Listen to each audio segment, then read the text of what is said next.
Sa gitna ng walang patid na pag-ikot ng showbiz world, isang bagong alon ng intriga ang muling umuugong online at ang sentro nito ay sina Andrea Brillantes, Eman Bacosa Pacquiao at Jillian Ward. Kagaya ng karaniwang eksena sa social media, sapat na ang isang maling haka-haka para magliyab ang komunidad ng fandoms. Nagsimula ang usapan matapos iugnay ng ilang fans si Andrea kay Eman, kahit pa malinaw na sinabi ni Eman sa ilang interview na si Jillian Ward ang artista na gusto niyang makatrabaho at mas matindi pa, inamin niyang ito rin ang matagal na niyang crush.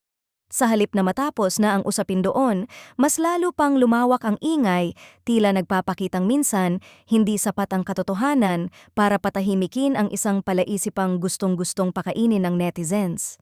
Sa social media, lumalabas ang iba't ibang post, edit, at kwento na para bang may special connection daw sina Andrea at Eman. May gumagawa pa ng compilation ng mga lumang video at larawan na walang koneksyon, pero pilit iniuugnay para magmukhang may unti-unting chemistry. Ayon sa mga kritiko, isa lamang itong produkto ng fans na naghahanap ng bagong love team, bagong conflict, at bagong istoryang maipupush sa feed nila. Kahit puro interpretasyon lang naman, habang nangyayari ito, mas lalo namang lumalakas ang suporta ng fans ni Jillian Ward. Kung tutuusin, si Jillian mismo ang lantaran na pinuri ni Eman, kaya hindi nakapagtatakang mas dumadami ang nagrarally sa ideya na sila ang bagong dapat abangan. Pero dahil dito, nagkakaroon ng tila hindi sinasadyang banggaan ng fandoms.